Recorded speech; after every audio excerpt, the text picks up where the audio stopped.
Olá pessoal, tudo bem com vocês? Olá, boa noite. Boa noite para quem está ao vivo. Bem, eu quero pedir uma confirmação, porque nós já tínhamos entrado antes, né? E falamos por mais de 5 minutos até percebermos que ninguém estava nos ouvindo. Tivemos que reiniciar o computador, abrir aqui os programas. Nós estamos usando 3 programas para poder fazer essa transmissão aqui, além do YouTube, para que o áudio fique melhor, né? Então eu não sei se... eu acredito que agora o áudio esteja saindo. Se ele tá bom, ou pelo menos como a gente gostaria, como ele poderia, como estava na última meditação, eu não sei, só vou saber no final. Mas pelo menos vocês estão nos ouvindo agora? E eu vou aguardar um feedback aí das pessoas que ainda vão entrar, né? Que estão entrando aí. Bem, acreditando que estão nos ouvindo, hoje é o capítulo 8 do livro de Lucas. Seguimos nesse mergulho maravilhoso. E o que eu tinha falado, né, anteriormente, está saindo, né? Agora tá. Então vamos lá. Rapidinho aqui, antes da gente iniciar a meditação. Hoje, por exemplo, nós vamos falar aqui, tem uma parte que é sobre as mulheres que seguiam Jesus. Depois a parábola do semeador. Conta comigo. A parábola da lâmpada. Tem uma outra parte aqui que fala: quando olharem não vejam, quando escutarem não entendem. Ainda dentro da parábola do semeador. A parábola da lâmpada. A verdadeira família de Jesus. Jesus acalma a tempestade. 5. Jesus exerce autoridade sobre demônios. 6. Jesus cura em resposta da fé. 7. Um capítulo com 7 partes. Eu estou reforçando isso aqui por quê? Porque a grande realidade é a seguinte. A grande realidade que nós poderíamos fazer, ao invés de uma meditação de 1 hora, 1 hora e pouca, ou um pouco menos do que isso, nós poderíamos tranquilamente realizar só no capítulo 8, 7 meditações.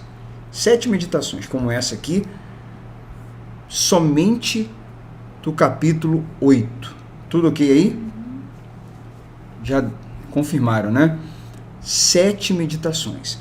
Mas nós, ao invés de realizarmos 7 do capítulo 8, vamos realizar apenas uma. Por que eu estou reforçando isso? Para lhe incentivar e principalmente lhe conscientizar de que nós não estamos indo muito devagar, mas, aliás, não estamos indo muito rápido, né? Não estamos apenas lendo, porque senão faríamos isso em 10 minutos só, mas também não estamos indo como poderíamos ir, como você pode ir. Então, a conscientização que eu quero passar é que nunca será demais se você, se eu, se Michele, se nós pegarmos de novo cada capítulo desse do Evangelho e lermos sozinhos, meditarmos sozinhos. Se cada um de nós assistirmos novamente uma dessas meditações, um desses capítulos, e pausarmos. Falei, deixa eu pausar aqui, deixa eu dar uma parada aqui. E, sabe, com certeza, se você fizer isso, você vai extrair mais. Michele, se nós fizermos isso, além do que a gente falou aqui, além do que o Espírito Santo fala com ela através de nós, fala com ela na hora da meditação, sozinhos, o Espírito Santo vai falar coisas novas, vai falar outras coisas, vai nos fazer enxergar coisas que aqui nessa meditação nós não enxergamos, por mais que na meditação a gente tenha enxergado coisas extraordinárias. Tem mais, tem sempre mais. Então, essa é a conscientização que eu queria passar para vocês. Além do mais, o livro de Lucas e o livro de Atos, eles farão parte do curso, do projeto Casa que nós iniciamos.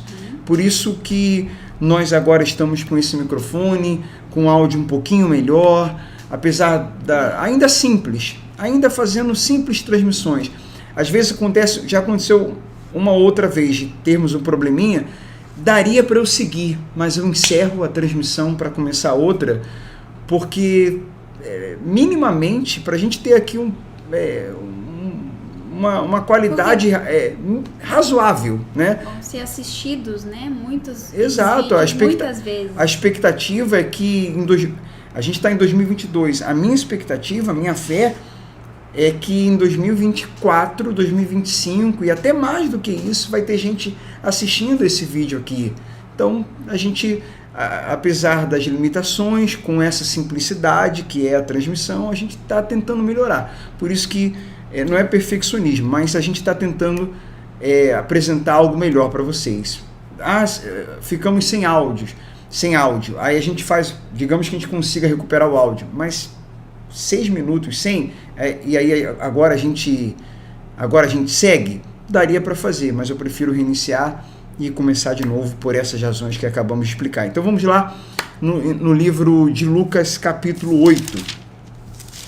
Lucas 8 diz assim, vamos ler. Tá com a sua Bíblia aí? A nossa versão é NVT. Você também já está com a NVT ou você está com outra? Tá tudo bem, se for outra. Mudam as palavras, mas o sentido na maioria das versões é o mesmo. Aliás, sempre é o mesmo, mas algumas versões as palavras são bem diferentes. Diz assim, pouco tempo depois, Jesus começou a percorrer as cidades e os povoados vizinhos, anunciando as boas novas a respeito do reino de Deus. Iam com ele... Oi? Então Jesus já estava ali na missão, né, de pregar as boas novas do Evangelho, né? Ele estava de cidade em cidade, pregando, anunciando as boas novas. Iam com ele os 12 e também algumas mulheres que tinham sido curadas de espíritos impuros e enfermidades. Entre elas estavam Maria Madalena, de quem ele havia expulsado 7 demônios, Joana, esposa de Cusa, né? De Cusa, administrador de Herodes, Susana e muitas outras que contribuíam com seus próprios recursos para o sustento de Jesus e seus discípulos. Daqui nós podemos reforçar aquilo que desde o início, o livro de Lucas, vocês já perceberam? A gente já falou aqui algumas vezes, inclusive na introdução do livro, ele se diferencia, ele é um evangelho que dá ênfase, que bate bastante na tecla e nos faz entender que esse rei e esse reino, Jesus e o seu reino, ele veio para todos, inclusive, ou talvez poderia até falar aqui principalmente, inclusive, para todos. Mas aqui Lucas destaca os excluídos, e as mulheres faziam parte desses grupos. Lembra que a gente fez aqui uma meditação para falar de 5 grupos de pessoas que eram excluídas? As mulheres eram um desses. Então aqui, no início do capítulo 8, está falando de mulheres que, só por ser mulher, já é interessante a gente pensar nisso. Mas mulheres enfermas, mulheres prostitutas, mulheres que viviam mergulhadas no pecado, mulheres endemoniadas. E Jesus, a graça dele alcançou essas mulheres. E aqui também reforça o seguinte, esse rei e esse reino se trata de pessoas que, alcançadas por esta graça maravilhosa, depois de alcançadas, crescendo nessa graça, transformadas, libertas, essas pessoas, por tamanha gratidão, por amor, por gratidão à libertação, à cura e, sobretudo, à salvação que elas receberam, elas servem. É um reino de que aqueles que foram alcançados, depois de alcançados, passam a servir o rei, servir o reino, servir o próximo, né? É isso aí, elas foram alcançadas e passaram também a transbordar esse reino, né? A cooperar com essa missão, né? Cada um com a sua maneira, né? Nesse caso aqui, dando ofertas para contribuir, né? Também, e elas acompanhavam ali os discípulos, né? Então, também davam esse suporte ali, com certeza, na evangelização do povo, das pessoas, né, que chegavam até Jesus. Então, reparem que Jesus não excluía as mulheres, né? Elas estavam ali na comitiva da evangelização. Então, além dos discípulos, aquelas que foram curadas, alcançadas pelo reino, passaram ali também a trabalhar na missão, né, de evangelização. Muito legal esse versículo 3. E muitas outras, citou aqui algumas, mas fala muitas outras, que contribuíam com seus próprios recursos, economicamente, materialmente também contribuíam para o sustento de Jesus, olha só, e seus discípulos, por gratidão, por total gratidão que elas faziam essas contribuições. Então, seguimos aqui na parábola do semeador, que falamos no livro de Mateus, falamos no livro de Marcos, novamente aqui Lucas conta para Teófilo essa parábola extraordinária. Eu tenho uma coisa muito forte para destacar, Michele também tem algumas coisas nessa parábola.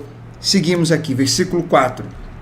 Certo dia, na verdade, essa parábola é muito rica, é muita coisa profunda que tem aqui. Por isso que a gente fala, faça sua própria leitura, revise. O Espírito Santo vai falar aqui através de nós, através da própria palavra, né? Ela se auto-explica, né? Jesus explica essa parábola, mas vai falar com você também agora e depois quando você lê novamente. Sempre que você lê. Certo dia, uma grande multidão vinda de várias cidades juntou-se para ouvir Jesus. E ele lhes contou uma parábola. Vamos lá, muita atenção. Versículo 5. Um lavrador saiu para semear. Enquanto espalhava as sementes pelo campo, algumas caíram à beira do caminho, onde foram pisadas, e as aves vieram e as comeram.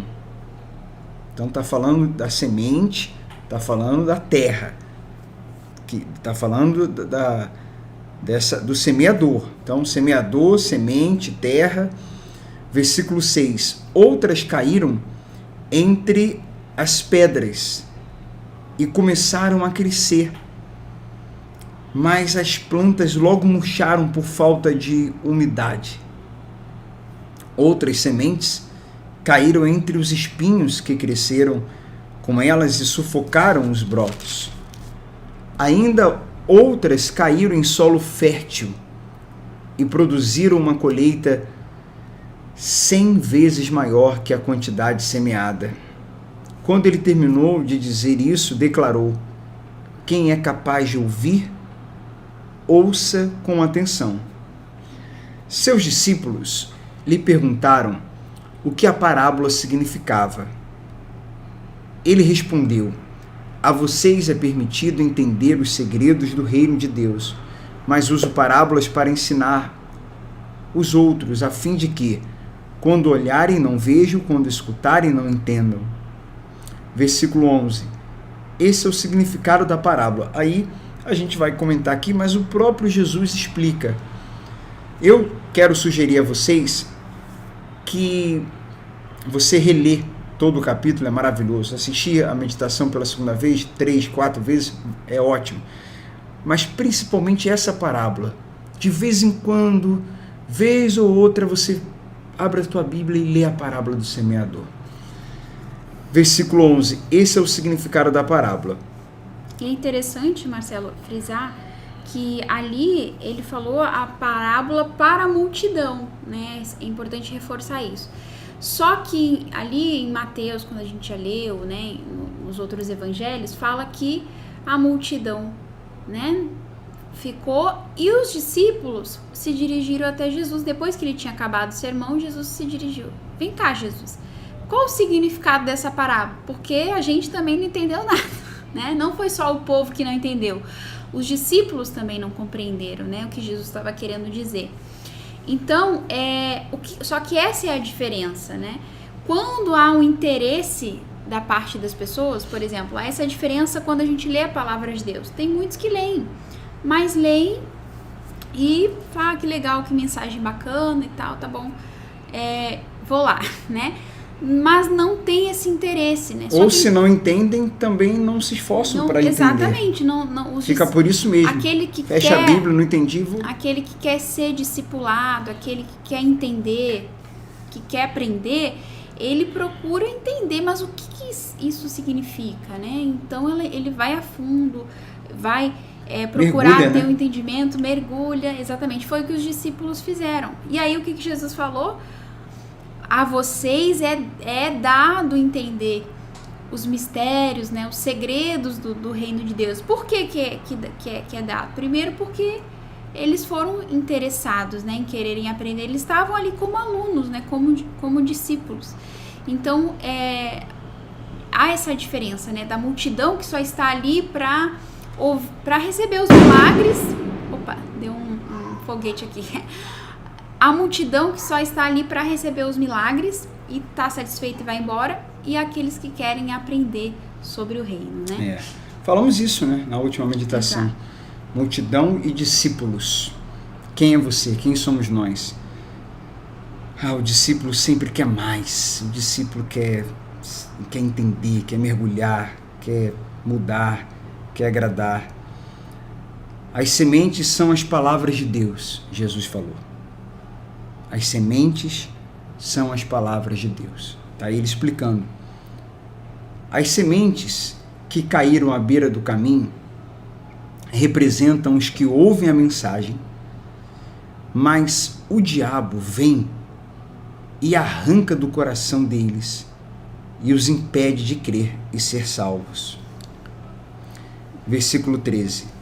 As sementes no solo rochoso representam os que ouvem a mensagem e a recebem com alegria.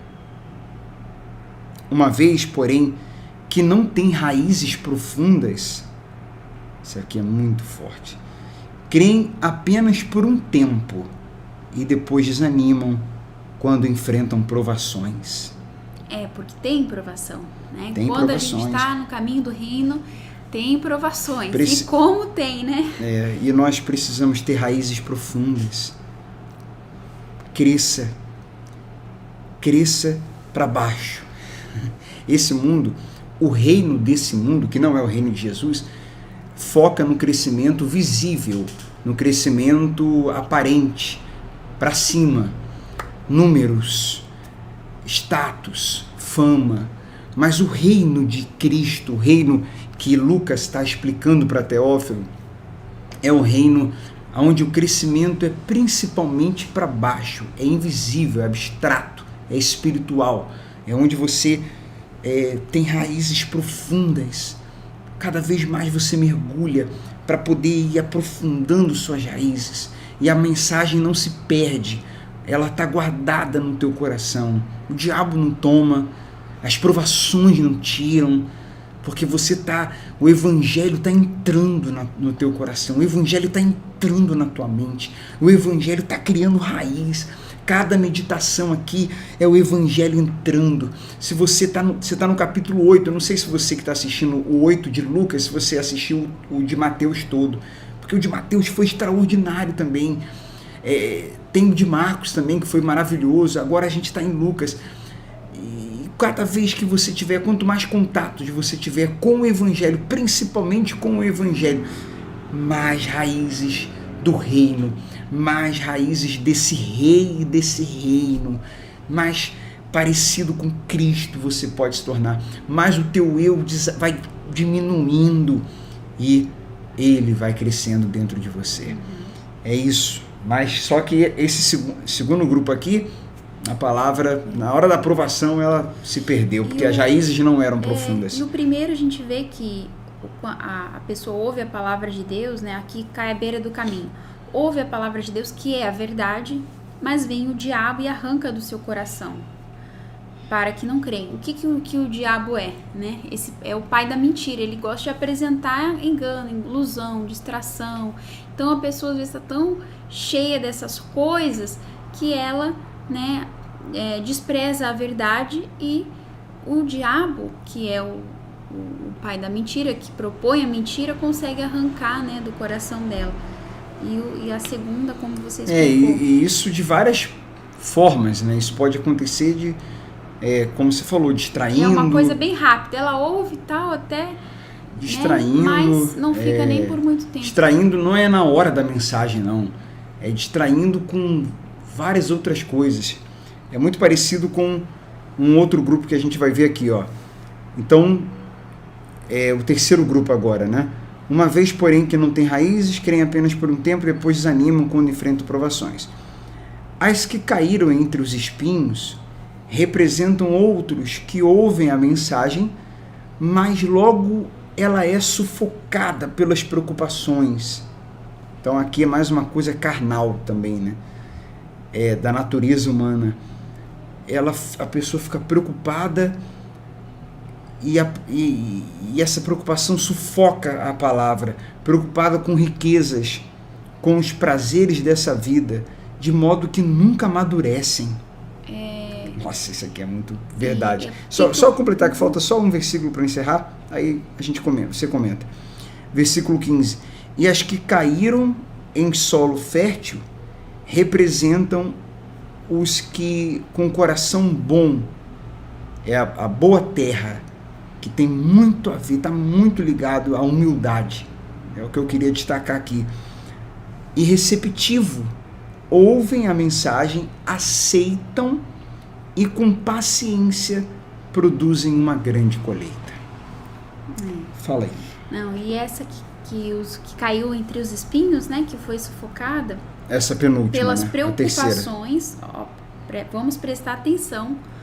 O que pode estar roubando o reino eterno de você, de mim, de qualquer um de nós? O reino, você falou agora de reino, de eternidade. Ok, só um detalhe. Essa parábola, as parábolas de Jesus, elas tratam de salvação. Essa parábola aqui tá tratando do evangelho, da palavra que é pregada, da palavra de Cristo, e tá tratando de mudança de caráter, de quem guarda a palavra, de quem não guarda, de quem é salvo, de quem não é. Salvação. Por que eu estou dizendo isso? Porque lá no versículo 8, Michele, no versículo 8, fala assim: ainda que outras caíram em solo fértil, produziram uma colheita 100 vezes maior do que a quantidade semeada. Pronto. Não tem nada a ver. Nada a ver. Mas vai ter gente pegando só o 8 e dizendo, olha aí, ó. A colheita é material. Você vai ter uma colheita 100 vezes mais. Ou a sua colheita pode não acontecer, porque depende se você vai deixar a palavra penetrar no seu coração. Meu Deus, não é isso, não é isso. É sobre a palavra, é sobre salvação. Sobre salvação. A gente precisa ficar atento a isso também, né? Só uma coisinha, quanto mais você mergulhar no Evangelho e mais aprender o Evangelho genuíno, menos, até chegar ao ponto de não mais, você vai cair nessas falácias. Você bebendo da água pura, quando forem te dar uma água que está com algumas coisas adicionadas, não vai, você está bebendo pura, está começando a beber puro, o evangelho genuíno. Aí quando alguém começar a levar para o lado material uma coisa que é totalmente espiritual, aí você vai beber uma água que está estranha. Um vídeo no YouTube, uma mensagem, uma pregação.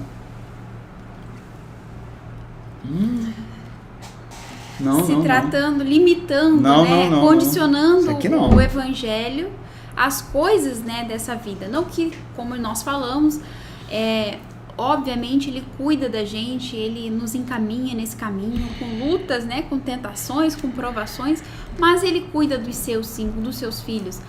Porém, quando Jesus estava ali percorrendo, lembra que no início Jesus estava percorrendo com os discípulos, anunciando as boas novas? Qual que eram essas boas novas, gente? Olha só, vocês vão ficar ricos, vocês vão arrebentar.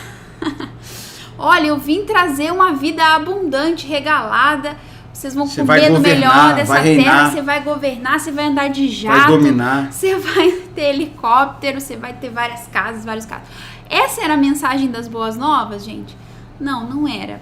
Isso, para o mundo isso é maravilhoso, né? Aqui, para esse mundo, né? Isso é o reino desse mundo, mas ele falou, meu reino não é desse mundo. Só que o que Jesus estava ali falando? Ele estava falando a mensagem das boas novas.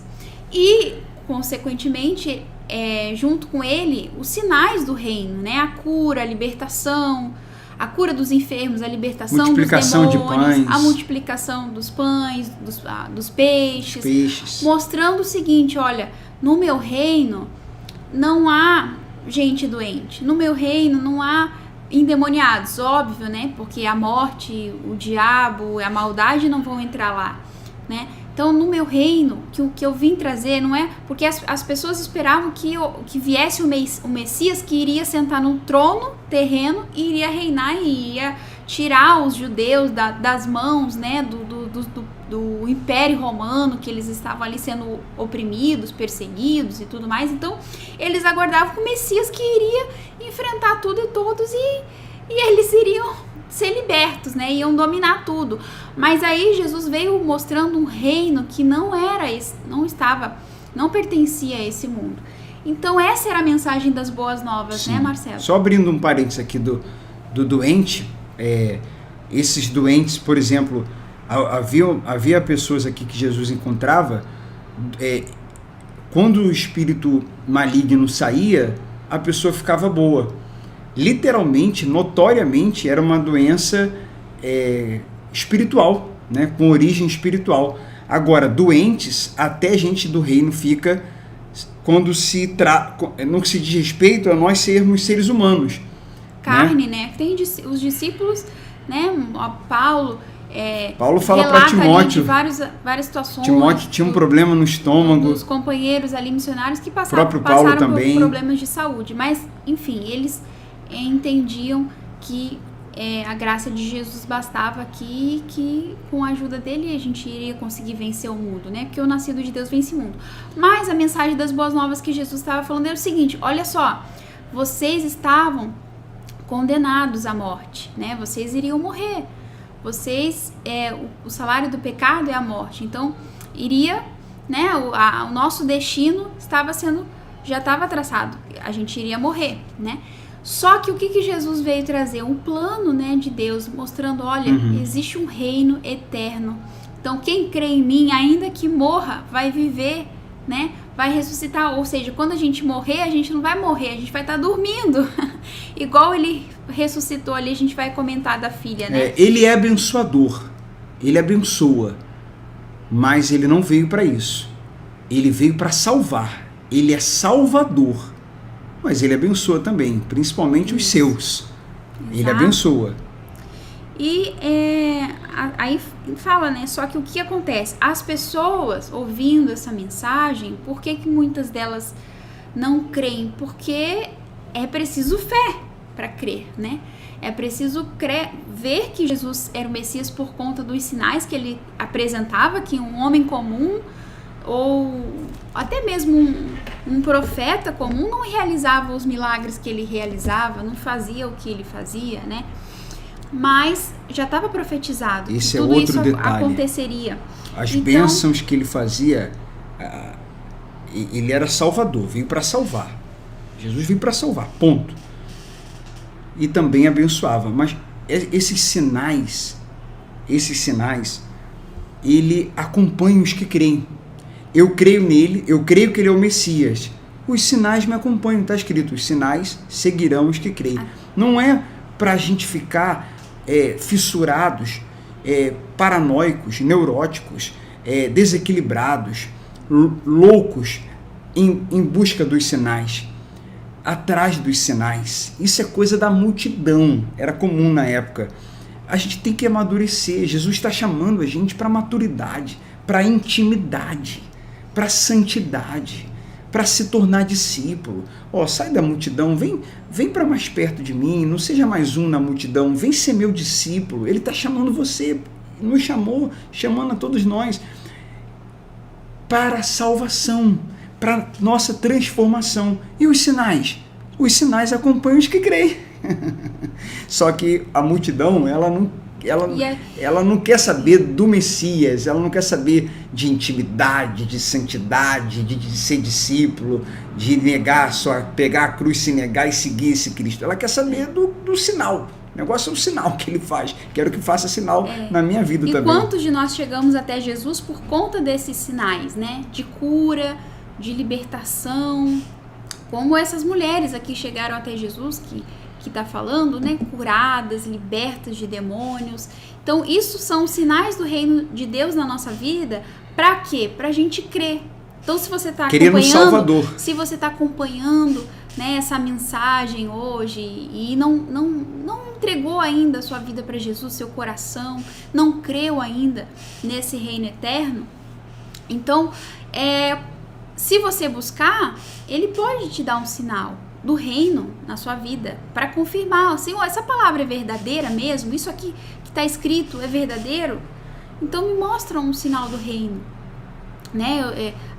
Tô doente, eu tô com esse problema aqui, eu tenho depressão, ansiedade, tenho desejo de morte, não sei viver, não sei para que eu tô aqui nesse mundo. Então se revela para mim. Então muitos de nós chegamos até Jesus através de um sinal do reino, mas através do sinal, ele não quer ficar só no sinal, né, Marcelo? Ele quer dar a vida eterna. Então era isso que ele estava pregando. Então, só que o que acontecia? A semente caía entre os espinhos. Elas ouviam até, né, olha, se entusiasmavam, mas os espinhos que eram as preocupações dessa vida, as riquezas, porque muitas, né, de repente iam ter que deixar de lado algumas ambições ou certas coisas, os prazeres, né, enfim, alianças que elas tinham, né, ou tinham que sair de uma determinada empresa onde tem coisa errada, enfim, as falcatruas, né, que elas iriam ter que abandonar. Suas vontades, né?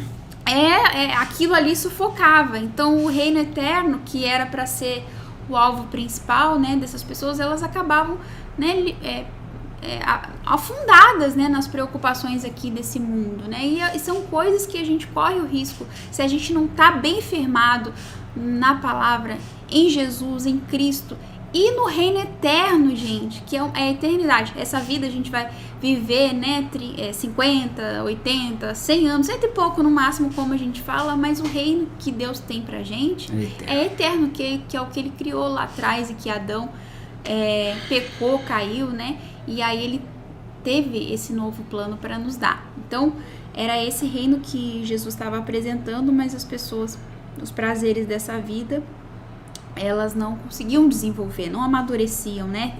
É o caso das pessoas que estão sempre aflitas, sempre angustiadas por causa, né, dos problemas, das dificuldades. Elas não conseguem viver o reino de Deus dentro delas, que é paz, justiça, alegria. Às vezes a gente passa por tristeza, sim, mas é algo momentâneo, Daqui a pouco vamos falar sobre isso na parte da tempestade. Jesus não vê publicano, leproso, paralítico. Ele não vê aparência. Essa é pecadora, prostituta. Ele não vê assim. Ele vê o seguinte: isso aqui é uma terra para semear. Isso aqui, e sendo uma pessoa, você falou da fé, eu acrescento humildade. Terra boa, terra fértil, que vai receber a palavra. A pessoa crê, né, fé, e a pessoa está humilde para receber. Quando ele encontrava fé e humildade, não importa o passado da pessoa. Até hoje é assim, não importa o passado. Não importa a cor da pele, não importa a nacionalidade, não importa. Até essa questão, né, do patriotismo, isso, tratando-se do reino, isso não faz sentido. A gente está agora vivendo na Copa do Mundo, claro que eu torço pelo meu país, É claro que eu torço pelo Brasil, claro que eu nasci aqui e torço pelo meu país em todos os sentidos, que ele vá bem, mas assim, com o olhar de Cristo, com um pensamento de reino, não tem diferença se a pessoa é lá da África, se ela é do Brasil, se ela é lá de onde a Copa está acontecendo, se ela é do Catar, se ela é da Arábia Saudita, se ela é... Não importa. Esse não é o olhar de Cristo. Ele olha assim, é um monte de terra, independente da cor, independente da idade, independente da classe social, independente de onde nasceu. Isso não faz diferença. Por isso que esse exagero da pessoa dizer, eu sou patriota, eu sou... Esse exagero, ele não tem nada a ver com o reino de Deus. Não tem nada a ver com o reino de Deus. Eu quero salvar, eu quero pregar a mensagem, eu quero que aquela pessoa seja salva independente. Nós somos pessoas de um mesmo reino e não há nenhum tipo de separação se tratando de reino de Deus. Nenhum tipo. Então a gente precisa ter essa maturidade e essa visão de reino, essa visão de evangelho, muito acima de diferenças políticas, partidárias, ideológicas, de nacionalidade, de cor, enfim, de todas essas coisas que a religião cria essas diferenças, os homens criam essas diferenças. Jesus e o evangelho não. É publicano, viveu a vida toda enganando os outros, mas eu quero saber o seguinte, eu estou pregando a palavra. Você crê? Você tem humildade para recebê-la? Eu tenho. Então é o seguinte, você é publicano, tu fez só coisa errada a vida toda, mas você vai receber o meu reino agora. E aí quando o reino chega até esse publicano que fez besteira a vida toda, ele é tomado de um profundo constrangimento, de um profundo arrependimento, e esse publicano é transformado. Daqui a pouco ele vai estar lá patrocinando, ajudando Jesus, ajudando os discípulos, pregando o evangelho também e fazendo esse reino chegar a outras pessoas. E enquanto isso, mestres da lei, doutores da lei, fariseus, saduceus, pessoas do templo que pregam bonito, que conhecem a palavra, que são doutores da lei, mas não creem e são orgulhosos. É uma terra onde a palavra não penetra. Não serão salvos. Aos olhos dos homens, aquele ali está salvo, aquele é publicano, não vai ser salvo. Aquele ali que se veste desse jeito, que fala tão bonito, que conhece a palavra, aquele ali vai ser salvo. Aos olhos de Jesus, muitas vezes é o contrário, aquele ali não vai ser salvo. Se veste bonito, fala bem, conhece a palavra, mas tem uma terra dura, que a palavra não penetra. E aquele ali tem um passado horrível, mas está com uma terra boa de trabalhar, a palavra está entrando porque crê, porque tem humildade. É isso, gente. E vamos lá, vamos grupo, seguir. Né? Já foi falado do último, vamos seguir. O último é a boa terra. Essa é a terra que a gente, você, gente, a gente tem que ser. É a fé e a humildade. Esse solo fértil. O solo fértil, fé e humildade. A gente pode acrescentar a terceira, fé, humildade e prioridade. Fé, humildade e prioridade. Vou repetir, fé, humildade e prioridade. É terra boa de trabalhar. É terra que a palavra vai criar raiz profunda. E o que tem que acontecer, né? Com essa semente, né? Com essa colheita. Diz aí no versículo 16. Vamos lá então. Parábola da lâmpada agora. Não faz sentido acender uma lâmpada e depois cobri-la com uma vasilha ou escondê-la debaixo da cama. Pelo contrário, ela é colocada num pedestal de onde sua luz pode ser vista pelos que entram na casa. Da mesma forma, tudo que está escondido será revelado, e tudo que está oculto virá à luz, e será conhecido por todos. Portanto, ouça com atenção, pois ao que tem, mais lhe será dado, mas do que não tem, até o que pensa ter lhe será tomado. O que tem que acontecer? Aqui esse versículo 17, né, a gente vê da mesma forma, tudo que está escondido será revelado, e tudo que está oculto virá à luz e será conhecido por todos. Ou seja, essa semente que é a palavra de Deus, que foi plantada em cada solo, o resultado, o fruto, a colheita, né, de cada um deles vai aparecer. Se foi no solo fértil, os frutos vão aparecer, então vai ficar notório, né, daqueles que ouvem a palavra de Deus. Se não for também. Exatamente. Se não for, não vai dar frutos, né? E vai ser visto, ou a pessoa vai apresentar frutos ruins. Exato. Aí você vê, a palavra não penetrou. Exatamente. E se der frutos, essa pessoa vai iluminar. Ela vai ser luz. Então não há nada em oculto, né? Ou seja, a gente não sabe o coração das pessoas, né? Tá oculto ali, a palavra entrou semelhantemente para todos, né? Mas os frutos vão ser revelados, né? Vai vir a luz na vida de quem frutificou ou não, de quem foi a boa terra ou não. Esse é um outro versículo que pegam ele e levam para várias outras interpretações que não estão dentro do contexto. Enfatizam que, olha, esse versículo aqui, ele tem muito mais uma conotação positiva do que negativa, no sentido de você é uma boa terra, então não tem como, sabe? É natural. Você vai produzir bons frutos, você vai iluminar pessoas, ambientes, porque é o reino dentro de você. O reino entrou, a palavra entrou, o evangelho entrou. E você está mudando, está sendo transformado por essa palavra. Você está produzindo frutos, não tem como esconder isso. Sabe? Sem você forçar, as pessoas vão ver a mudança que está acontecendo em você. Não há nada em oculto que não seja revelado.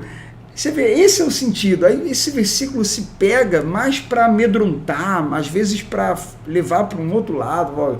Está fazendo coisa errada, mas vai ser revelado. Isso aí que você está fazendo, esse mal vai ser revelado. Enfim, o contexto aqui é justamente esse. A luz que está em você, ninguém poderá esconder, nem você mesmo se quisesse. Claro que não vai querer, mas nem se você quisesse, porque é natural. Naturalmente você vai dar excelentes frutos. Vamos seguir, você consegue versículo seguir aí? 19. Então a mãe e os irmãos de Jesus foram vê-lo, mas não conseguiram chegar até ele por causa da multidão. Alguém disse a Jesus: sua mãe e seus irmãos estão lá fora e querem vê-lo. Jesus respondeu: minha mãe e meus irmãos são aqueles que ouvem a palavra de Deus e a praticam. Então ele estava falando quer se tornar família de Jesus? Então ouça, né, a palavra de Deus e pratique. E aí você vai se tornar mãe, irmão, né, irmãos de Jesus, né? Vamos fazer parte da família de Jesus, da família de Deus, nos tornamos filhos de Deus. O publicano, né? A mulher pecadora que derramou o perfume, o leproso que a sociedade excluía, desprezava, menosprezava, às vezes o isolavam completamente e ali ele morria. Essas pessoas desprezadas, excluídas, elas muitas vezes eram curadas, eram libertas, quando criam, quando eram humildes, a graça os alcançava e essas pessoas se tornavam da família de Jesus. Da família de Jesus. Olha isso. Que honra. A família de Jesus. Essa mensagem aqui, lá em Marcos, a gente percebe a família dele, porque Jesus, pessoal, é 100% homem, 100% Deus. Fizeram uma pergunta, né? Falaram aqui com o Jesus homem, mas a resposta foi do Jesus Deus. Enfim, isso é um assunto amplo, interessantíssimo, né? Que é a Santíssima Trindade. Há uma unidade, há uma família, Pai, Filho e Espírito, que são um só, mas aqui ele está respondendo no sentido espiritual. E a família dele, humana, estava preocupada com ele. Você pode conferir isso em Marcos. Muito preocupado porque as pessoas, os líderes religiosos, por várias vezes tramavam a morte dele. Mas ele falava, não é chegada a hora. Ele não estava ali sem ter o controle. Ele era o Deus encarnado. Tudo estava ao seu controle. Absolutamente tudo. Mas na humanidade, de seus familiares, muitas vezes eles não compreendiam isso. E aí se preocupavam. A própria Maria demonstrava essa preocupação de mãe, né? E ele dá essa resposta como Jesus Deus. Jesus Deus. Dizendo, qualquer pessoa, novamente, não importa o passado, se ela crê, se ela se arrepende, ela se torna minha família, se ela pratica a palavra de Deus. Então, novamente, a gente tem uma passagem aqui que a gente consegue extrair dela algo muito profundo, muito positivo, mas algumas pessoas vão levar já mais para o outro lado. Até a interpretação de que a gente não pode ter sentimento nenhum, porque Jesus não teve, e ele falou que os irmãos dele, a mãe dele, desprezou. Então uma mensagem até que eu já aprendi assim, de incentivo a desprezo à família, de incentivo a não ter nenhum sentimento. Duas coisas extremamente erradas. Uma, desprezar a família. Jesus não é sobre isso. E outra, não ter sentimentos. Isso não existe. Somos humanos, temos sentimentos. Precisamos equilibrá-los, controlá-los e saber usá-los. Mas que a gente tem sentimento, a gente tem, né? Duas coisas que não tem nada a ver. Vamos seguir então agora. Jesus acalma a tempestade. Versículo 22. Certo dia, Jesus disse a seus discípulos: vamos para o outro lado do mar. Então, o que Jesus falou? Vamos para o outro lado do mar. Assim... Pega ali o controle, desculpa. Vai, pode continuar. Assim, entraram num barco e partiram. Uhum. Durante a travessia, Jesus caiu no sono. Logo, porém, veio sobre o mar uma forte tempestade. O barco começou a se encher de água, colocando-os em grande perigo. Os discípulos foram acordá-lo, clamando: Mestre, mestre, vamos morrer. Ele estava ali desesperado já. Quando Jesus despertou, repreendeu o vento e as ondas violentas. A tempestade parou e tudo se acalmou. Então, ele lhes perguntou: onde está a sua fé? Admirados e temerosos, os discípulos diziam entre si: quem é este homem quando ele ordena até os ventos e o mar lhe obedece?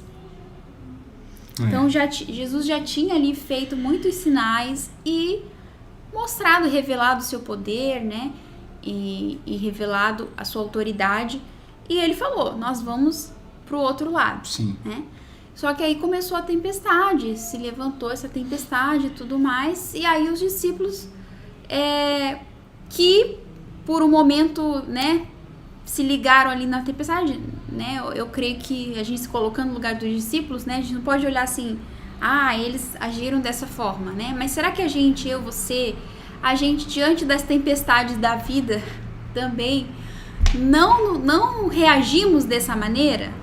Porque, ou não reagiríamos dessa forma também no lugar deles? Exato, porque a gente já sabe o nosso destino, o nosso fim, a gente já sabe, né, o que vai ser daqueles que estão em Cristo, né, do que ele falou, do que ele prometeu, do que ele disse que iria cuidar, que não ia deixar a gente, né, enfim, no mundo tereis aflições, mas tem de bom ânimo, eu venci o mundo. Então, exatamente. Ou seja, ele já deixou, né, as orientações pra gente. Exatamente. Mas o que acontece? A nossa humanidade, nossa carnalidade, a nossa falta de fé, muitas vezes faz a gente reagir igual os discípulos. Fala: Jesus, socorro, a gente vai morrer, olha o que está acontecendo, né? Quantos de nós já não agimos já não agimos e, né, normalmente isso acontece. Mas qual é a lição que a gente tirar disso? Porque aí Jesus repreende, né, falando para eles: onde estão a fé de vocês? Vocês não creem nas minhas palavras? Então ele repreendeu, ele chamou a atenção dos discípulos. E da mesma forma, a gente pode tirar essa lição pra gente no sentido de crer, de confiar, de orar. Olha, Senhor, tá acontecendo isso, isso e isso, mas eu creio que o Senhor vai colocar a mão, que o Senhor vai dar providência, que o Senhor vai dar saída, que o Senhor vai acalmar, porque o Senhor, né, tem um plano, né? A tua vontade vai ser feita na minha vida e a gente consegue descansar, né, com essa fé nele. Exato. Tem muita coisa para falar aqui. Dessa parte aqui, estaria, como eu falei no início, só dessa parte, a parábola do semeador e o Jesus acalma a tempestade, a gente vai falar aqui 5 minutos, 10, mas eu teria coisas para falar 40 minutos ou muito mais. É muito bom, né? Quando a gente mergulha no Evangelho, dá vontade de parar, né? É muito bom, gente, pelo amor de Deus. Mas eu chamo a atenção de novo, eu estou insistindo em você, quando lê o Evangelho, tenta ir mais fundo. Tenta olhar com olhos mais espirituais. Ore antes de ler sempre. Porque aqui é muito mais do que uma tempestade que se acalma. Aqui é o que a Michele falou. Primeiro, tem um plano. Existe um propósito. Já começa por aí. Jesus falou que eles chegariam do outro lado. E quando chegam, tem um homem cheio de demônios. Legião de demônios. Muitos demônios. Então Jesus já tinha falado. Jesus já sabia desse homem que estava lá do outro lado. Existe um plano. Esses discípulos, você estava falando dos discípulos se desesperarem, será que a gente também não ficaria assim? Esses discípulos não tinham, naquela altura, nem não sei quantos % da revelação que hoje a gente tem, ou pelo menos que a gente pode ter, né? Se mergulhar, eles não tinham. Hoje a gente tem até o Apocalipse. Hoje a gente tem até... né? É verdade. A gente tá registrado, a gente consegue, lendo a Bíblia, consegue saber de muitas coisas que já estão, que Jesus prometeu, que já está acontecendo. Ele falou, eu vou chegar do outro lado. Então existe um plano, existe um propósito, preciso crer em Jesus, crer que Ele está comigo e crer no plano. Essa passagem aqui, ela é muito mais sobre isso, de você crer que Jesus está contigo. É mais sobre isso do que sobre o milagre dele acalmar a tempestade. Claro que foi um milagre, claro que ele usou autoridade, assim como usou para a tempestade, usou também para expulsar os demônios. Mas existem coisas mais profundas, é o que a Michele falou. Existem os sinais. Sempre quando você meditar no Evangelho, pense nisso. Existem os sinais, as curas, os milagres, as maravilhas e tal, o peixe, o pão, o cura, o paralítico e tal. Ok, muito bacana, muito forte. Mas existe algo infinitamente maior. Existe um reino, existe uma salvação. O que eu posso tirar desse texto aqui com respeito à salvação? Esse texto aqui não é só sobre sinais. Tem mais coisa aqui. E o que mais importa realmente para eu poder tirar é assim que a gente precisa ler, meditar, mergulhar. E aqui o que a gente pode tirar é isso. A gente precisa crer que Ele está conosco apesar das tempestades. Porque tempestade, gente, acalma, mas daqui a pouco tem outra. Acaba uma, vem outra. Acaba outra, outra. Acaba outra. Outra e outra. Ele saiu daqui, outra tempestade. Um homem estava endemoniado. Mandou o demônio embora. O homem ficou bem. Um sinal, um grande sinal.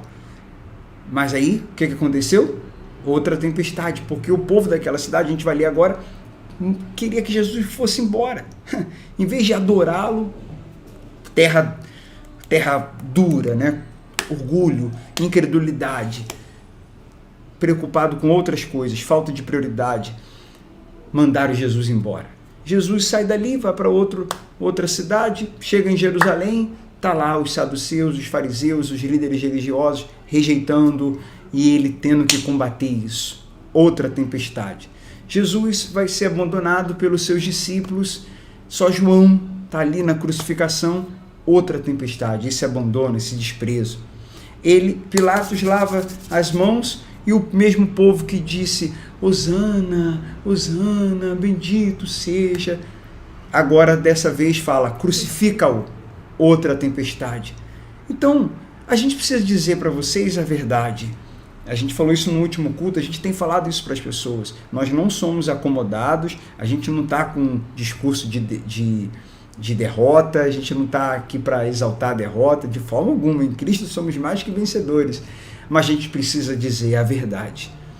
Se as pessoas, eu falei domingo retrasado no culto da igreja, se você está procurando um local e um pastor que fale o que você gosta de ouvir, que diz que você vai, aquilo que Michele falou, vai reinar, vai governar, vai vencer, vai prosperar, vai dar tudo dar certo sempre, e você tem que profetizar, a tempestade vai acalmar e você não vai ter tempestade, e se tiver não vai ser muita, e quando surgir você profetiza, proclama que a tempestade vai acalmar, incentivando a infantilidade, a imaturidade, não levando você à profundidade. A IVDF não é a igreja e nós não somos essas pessoas para isso.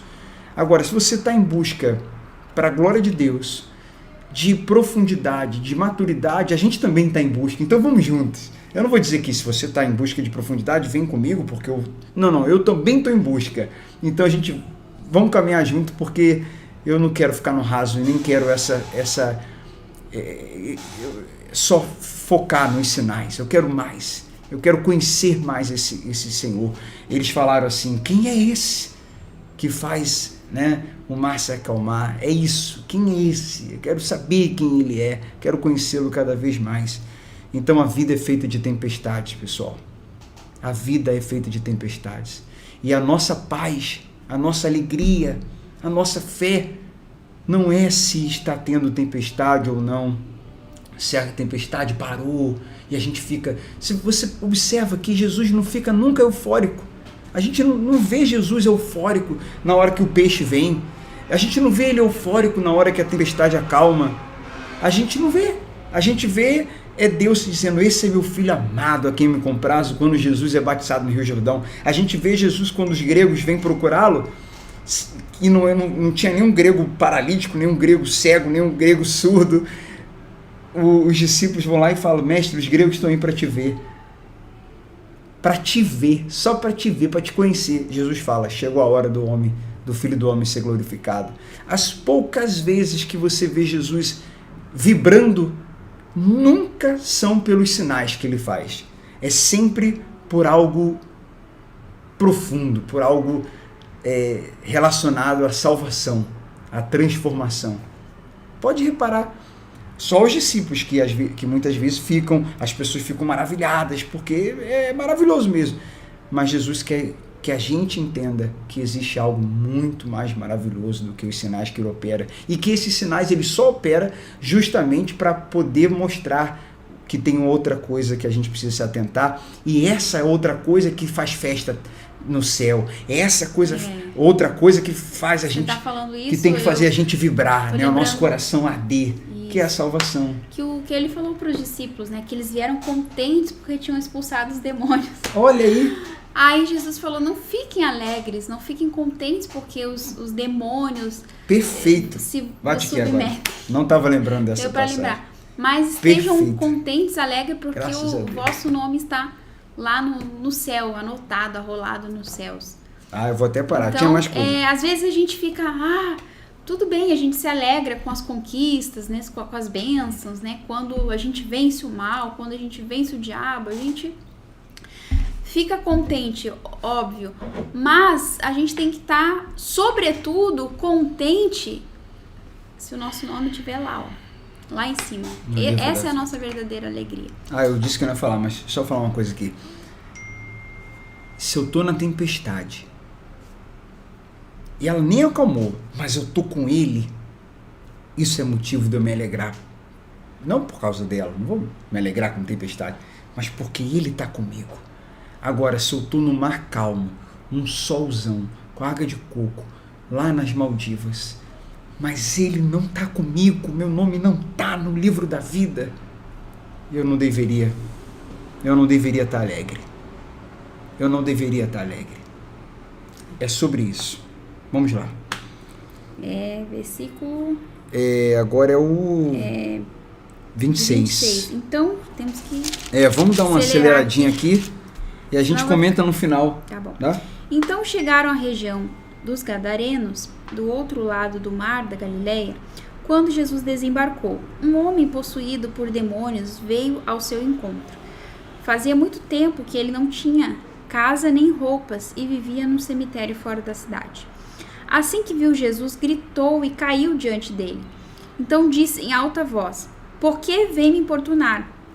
Jesus, filho do Deus Altíssimo, suplico que não me atormente. Isso o demônio falando, né? Incorporado nele. Pois Jesus já havia ordenado que o espírito impuro saísse dele. Esse espírito tinha dominado o homem em várias ocasiões. Mesmo quando era colocado sob guarda, com os pés e as mãos acorrentados, ele quebrava as correntes e, sob o controle do demônio, corria para o deserto. Jesus lhe perguntou: Qual é o seu nome? E ele respondeu: Legião, pois havia muitos demônios dentro do homem. E imploravam que Jesus não os mandasse para o abismo. Ali perto, uma grande manada de porcos pastava na encosta de uma colina, e os demônios suplicaram que eles os deixassem entrar nos porcos. Jesus lhes deu permissão. Os demônios saíram do homem e entraram nos porcos. E toda a manada se atirou pela encosta íngreme por dentro do mar e se afogou. Quando os que cuidavam... Jesus é tão bom que até o pedido do demônio ele atendeu. Brincadeira, gente, mas interessante isso, né? Que ele não fez caso, né? Ele já sabe o destino do Na verdade, mal, né? O que importava para ele era ajudar aquele rapaz, homem, né? Quando os que cuidavam dos porcos viram isso, fugiram para uma cidade próxima e para seus arredores, e espalharam a notícia. O povo correu para ver o que havia ocorrido. Uma multidão se juntou ao redor de Jesus e eles viram o homem que havia sido liberto dos demônios. Estava sentado aos pés de Jesus, vestido e em perfeito juízo, e todos tiveram medo. Os que presenciaram os acontecimentos contaram aos demais como o homem possuído por demônios tinha sido curado. Todo o povo da região dos Gadarenos suplicou que Jesus fosse embora, pois ficaram muito assustados. Então ele voltou ao barco e partiu. O homem que tinha sido liberto dos demônios suplicou para ir com ele, mas Jesus o mandou para casa dizendo: Volte para sua família e conte a eles tudo o que Deus fez por você. E o homem foi pela cidade inteira anunciando tudo o que Jesus tinha feito por ele. O reino de Deus é isso. Eu transbordo a graça que eu recebi. Eu faço por amor, como consequência do que eu sou. Eu agora sou uma pessoa livre. Então eu vou falar da liberdade. É sempre o que nós somos e o que fazemos e o que falamos, consequência do que somos, do que nos tornamos.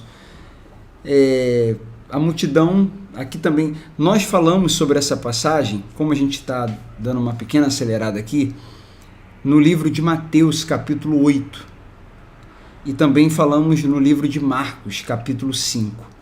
Mas aqui também o povo manda Jesus embora, porque esses porcos que você citou era o ganha-pão de muitos ali.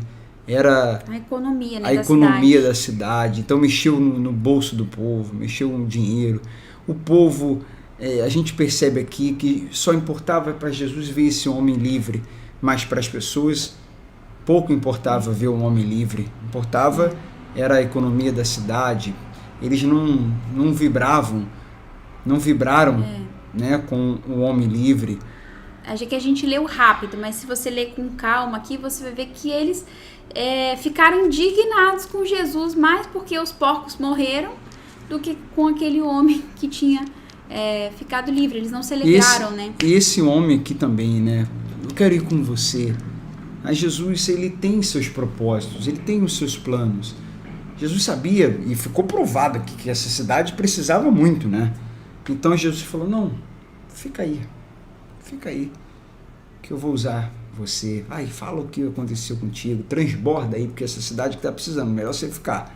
Desde que eu vou com os discípulos aqui para outros lugares, mas você fica aí, porque você agora é um discípulo meu aqui também. Muito bacana, muito forte. Vamos lá, vamos encerrar então. Versículo 40, que diz: do outro lado do mar, as multidões receberam Jesus com alegria, pois o estavam esperando. Então, um homem chamado Jairo, um dos líderes da sinagoga local, veio e se prostrou aos pés de Jesus, suplicando que ele fosse à sua casa. Sua única filha, de cerca de 12 anos, estava à beira da morte. Jesus o acompanhou, cercado pela multidão. Uma mulher no meio do povo sofria havia 12 anos de uma hemorragia, sem encontrar a cura. Ela se aproximou por trás de Jesus e tocou na borda do seu manto. No mesmo instante, a hemorragia parou. Quem tocou em mim? Perguntou Jesus. Todos negaram e Pedro disse: Mestre, a multidão toda se aperta em volta do Senhor. Jesus, no entanto, disse: Alguém certamente tocou em mim, pois senti que de mim saiu poder. Quando a mulher percebeu que não poderia permanecer despercebida, começou a tremer e caiu de joelhos diante dele. Em outras passagens, né, Marcelo, ali, não sei se é Mateus ou Marcos, fala dessa passagem também, da mulher hemorrágica, que ela saiu de uma distância longe e com fé ela creu que, ela ouviu falar do Messias e ela creu de tal forma nele que ela falou: eu só vou tocar, se eu conseguir tocar nele, eu vou ser curada. Então a fé dela... Mulher não tocava no homem nessa época. Exatamente. E a fé, e por isso que ela ficou constrangida e até se, né, ficou ali no anonimato, né? Não se mulher que era desprezada, mulher doente há 12 anos. A fé dela foi tanto que ela só, né, de tocar, ela creu que ela seria curada. E Jesus percebeu que quem me tocou? Como quem te tocou? Assim, uma multidão te aperta. E ele: não, mas de mim saiu o poder. Então muitas pessoas tocaram ali nele, com certeza com pedidos, mas a diferença é, né, interessante, né, Marcelo, que a diferença está dentro de cada um de nós, a forma como a gente crê, né? E ela tirou essa virtude de Jesus. No original, ele fala para ela: a sua fé te salvou. Tem esse detalhe também. E esse homem, aqui nós temos duas questões, né? Essa de ser uma mulher, algo incomum, mulher e tocar no homem, são duas coisas interessantes aí. E a outra, esse homem, um chefe da sinagoga, um homem relevante, um homem que se prostra para Jesus. A gente já falou aqui que um judeu não se prostrava, um homem judeu não se prostrava, não se ajoelhava de jeito nenhum para um outro homem, mas ali ele viu como, não como homem comum, mas como Messias, como Filho de Deus. Então a gente percebe aqui que, como a gente está falando, que aqui tem muito mais do que duas curas. Aqui nós temos salvação acontecendo. Aqui nós temos gente se prostrando. Aqui nós temos pessoas reconhecendo o Messias. É o que eu estou falando. A gente precisa colocar a lente do reino para poder ler o Evangelho. Senão a gente vai ficar vendo as coisas só como cura, como coisas materiais. E tem sempre coisas mais profundas além do que os nossos olhos naturais estão vendo no mergulho do Evangelho, né? Você chegou a... Só finalizar então, agora. Então a fé dela curou, vai em paz, né? Enquanto Jesus ainda falava com a mulher, chegou o mensageiro da casa de Jairo, né? Que ele estava prostrado lá falando com Jesus. O líder da sinagoga, quem disse: sua filha morreu, não incomode mais o mestre. Ao ouvir isso, Jesus disse a Jairo: não tenha medo, apenas creia e ela será curada. Outro que chamou a atenção de Jesus, né, como você falou, e aí Jesus falou: não tenha medo, apenas creia que ela será curada. Quando chegar à casa de Jairo, Jesus não deixou que ninguém o acompanhasse, exceto Pedro, João, Tiago e o pai e a mãe da menina. A casa estava cheia de gente chorando e se lamentando, mas ele disse: parem de chorar. Ela não está morta, está apenas dormindo. A multidão riu dele, pois todos sabiam que ela havia morrido. Então Jesus a tomou pela mão e disse em alta voz: menina, levanta-se. Naquele momento ela voltou à vida e levantou-se de imediato. Então Jesus ordenou que dessem alguma coisa para ela comer. Os pais dela ficaram maravilhados, mas Jesus insistiu que não contassem a ninguém o que havia acontecido. Aqui a gente também já explicou isso, né? Essa questão. Tem gente que aqui pergunta. Tem coisas que só Deus sabe. Mas a gente percebe no Evangelho que em alguns momentos ele fala para contar, outros ele fala para não contar, depende do local que ele está, depende do que ia fazer depois. Às vezes contar atrapalhava o seu trajeto, porque o atrasava para chegar em outra cidade. E existem algumas interpretações aqui para isso. Mas o principal aqui foi o que nós já falamos, né? Um homem e uma mulher se prostraram diante do Messias. E houve ressurreição, houve cura e houve salvação. E falando de ressurreição, é o que tem até aqui no comentário, voltou à vida, exemplo da ressurreição do filho da viúva, a vida normal e mortal da menina foi restaurada. Na ressurreição final, os que creem receberão um corpo imortal e glorificado. Esse Jesus que traz uma pessoa que trouxe pessoas que estavam mortas à vida novamente, normal, vida terrena, transitória, passageira, é o Jesus que vai ressuscitar aqueles que morreram crendo nele para a vida eterna. Então a gente não é sobre a ressurreição do morto que volta a viver, mas que depois vai morrer de novo. É mais, existe uma ressurreição daqueles que vão viver eternamente com ele. Né, a semelhante de Jesus, que ele foi o primogênito de Deus, né, dessa família, né, ele foi o primeiro que está sentado lá no trono, que reina e que no fim dos tempos, no seu devido tempo, nós também iremos ressuscitar. Amém. Glória a Deus. Deus abençoe vocês, curte, comenta e se quiser, compartilha também. Até a próxima meditação. Lucas